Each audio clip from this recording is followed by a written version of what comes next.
बॉलीवुड में हमने बहुत सारी ऐसी मूवीज़ देखी हैं जो पुनर्जन्म पर आधारित रही हैं। जैसे आप ओम शांति ओम देखें, या फिर कुदरत है राजेश खन्ना की, या द फेमस करण अर्जुन।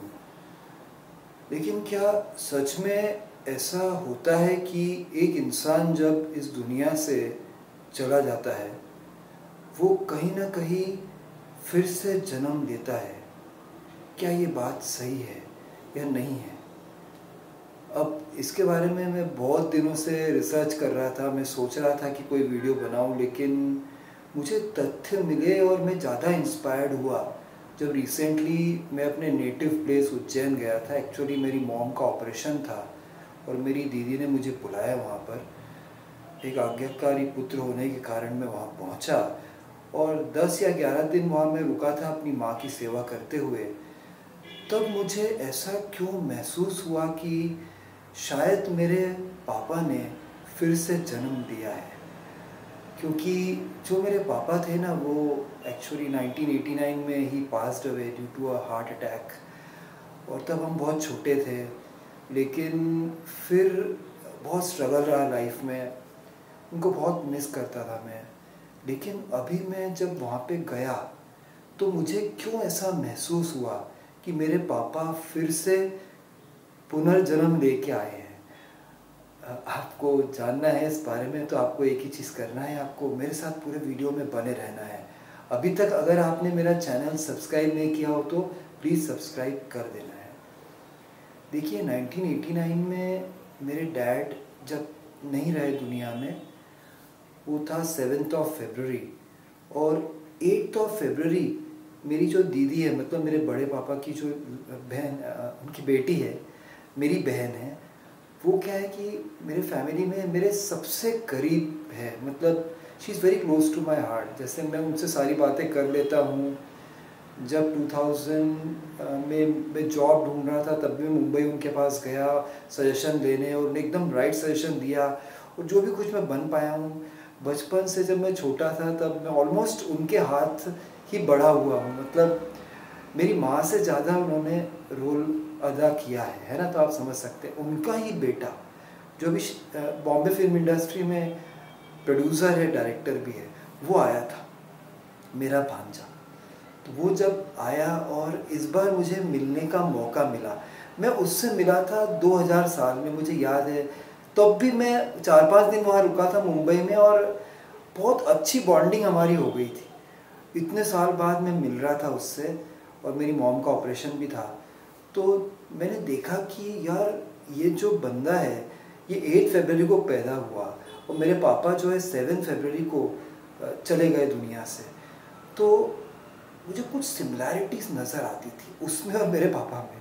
क्योंकि एक तो ये है कि मेरी जो दीदी हैं वो मेरे पापा के बहुत ही करीबी, मतलब मेरे पापा मुझे इतना प्यार नहीं करते थे, मेरी बहन को नहीं करते थे, मेरी मॉम को नहीं करते होंगे इतना, अपने माँ बाप को नहीं करते होंगे जितना वो मेरे बड़े पापा की लड़की को करते थे, मेरी दीदी को करते थे। मतलब वो बहुत ही स्पेशल थी, सबसे ज़्यादा जो दिल के करीब। और सेम दीदी के साइड से भी, दोनों में जो प्रगाढ़ता थी वो मैं आपको डिस्क्राइब ही नहीं कर सकता हूँ, ठीक है। बहुत ही केयर करते थे वो उनकी, और हमेशा वो सजेशंस देते थे, और दीदी मानती भी थी हमेशा। जो भी उन्होंने बोला है वो मेरी दीदी ने माना ही है। और यहाँ मेरा भांजा जब मुझे मिला इतने सालों बाद, तो डे 1 से ही आप मानेंगे नहीं, जैसे मैं बहुत इंट्रोवर्टेड पर्सन हूँ, ऐसे मैं बात कर लेता हूँ नॉर्मली, है ना। किसी से बात करने में मुझे बहुत बहुत दिन लग जाते हैं। और मैंने सुन रखा था कि वो मेरा भांजा भी है, वो हर किसी से बात करता नहीं है। लेकिन आश्चर्य लगा कि हम जैसे ही मिले, डे 1 से ही ऐसा लगा कि यार हम लोग बहुत दिनों से जानते हैं, इतने साल बाद मिल रहे हैं। उसको अभी तक याद था कि अरे मामा आपने आइसक्रीम मुझे खिलाई थी जब आप मुंबई आए थे। एक छोटा बच्चा था वो, उसको कैसे याद होगा, और मुझे तो याद था ही। और फिर मतलब हम दिन भर हमने साथ बिताया, 10-11 दिन में वहाँ रुका, और मैं उसको नोटिस कर रहा था। जैसे मेरी जो बड़ी मम्मी है, अब वो मजाक मजाक में सही, मैं मेरे जो पापा हैं मेरी बड़ी मम्मी के बीच में देवर भाभी का रिश्ता, और हमेशा उनकी खटपट, मतलब मजाक वाली खटपट चलती रहती थी। जैसे एक बार क्या हुआ कि जब मेरे पापा वहाँ गए थे तो मेरी बड़ी माँ ने बोला कि ये जो प्लेट है ये नॉन ब्रेकेबल है। तो मेरे पापा ने वो प्लेट उठा के ज़मीन पे पटक दी, वो टूट गई। तो बोले कहाँ से नॉन ब्रेकेबल, मजाक किया था। तो बहुत उनमें झगड़ा हुआ, मजाक वाली छुट-फुट झगड़ा चलता ही रहता था। आप समझ रहे हैं, फैमिलीज़ में हम लोग जॉइंट फैमिली में बिलोंग करते थे उस वक्त, तो कैसे होता है वो प्यार एक परिवार में चलता रहता है, वो चलता ही रहता था। वैसी चीज़ मैंने देखी। कुछ प्ले किया था मेरे ताऊ जी ने, बहुत बड़े मेरे ताऊ जी जो हैं नाटक लिखते भी हैं, डायरेक्टर भी हैं। तो जब वो प्ले हुआ उसके बाद मेरी जो बड़ी माँ है वो इमोशनल फील कर रही थी, तो उसने वीडियो बनाया, तो वो रोने लगी थी। तो उसने बोला एक बार और रो के दिखा। तो ये जो वन लाइनर वो दे रहा था ना, वो मुझे ऐसा ही लगा यार, मेरे पापा भी ऐसी वन लाइनर्स देते थे हमेशा। मैं उसको ऑब्जर्व कर रहा था और न जाने क्यों मेरी ऐसे ऐसे सीक्रेट्स मैंने उसको बता दिए जो दुनिया में मैंने किसी को नहीं बताया था, वो मैंने सारे उसको बता दिए। मुझे पता लगा कि यार शायद मेरे पापा होते तो मैं उनको सारे वो मेरे प्रॉब्लम्स और मेरे सीक्रेट्स बताता। उस छोटे से लड़के को, मेरे से एज में कम है, आप समझो मेरा भांजा है ना वो तो, लेकिन मेरे सारे उसको सीक्रेट्स बता दिए और हमारी बॉन्डिंग ऐसे होती है। डेट देखो, 7 फरवरी को पापा पास मतलब दुनिया से चले गए, 8 को उसका जन्म हुआ। और फिर आप देखो कि सिमिलैरिटीज़ हैं। वन लाइनर मेरे पिताजी भी कहते थे, ऐसे भी वो भी कहता है। जो सेंस ऑफ ह्यूमर है मेरे पापा का सुपर्ब था, उसका भी वैसा ही है। मेरे पापा जो है वो सच को सच बोल के दिखा देते थे, किसी को आईना दिखा देते थे बहुत बार चाहे डायरेक्ट या इनडायरेक्टली बता देते थे किसी को भी कि देखो ये सही है या गलत है। ऐसे समझाने में बहुत अच्छे थे।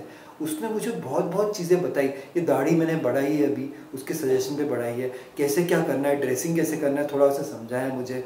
और कौन कौन से दिन मुझे उपवास रखने चाहिए, या शिव भगवान को, वो एस्ट्रोलॉजी में भी बहुत ज्ञान रखता है, तो उसने मुझे काफ़ी सारी चीज़ें सिखाई। और मुझे विश्वास हुआ पहली बार कि जी हाँ ये हो सकता है। और डेट देखी ना 7th और 8th वाली, चलो उसका भी बात छोड़ दो आप, लेकिन पता नहीं क्यों मुझे भी नहीं, मेरी दीदी को ही लगता है और बहुत सारे लोग मेरे परिवार के, उनको भी लगा ऐसा। क्योंकि जैसे मेरी मॉम है, समझिए, तो मेरी मॉम है ना, वो कभी मुझे सजेशन देती नहीं है। अगर वो सजेशंस देती होती तो क्या मैं आज एक इंजीनियर नहीं होता, IIT IIM करके एक बहुत बड़ी पोजीशन पे नहीं होता, विदेश में नहीं होता।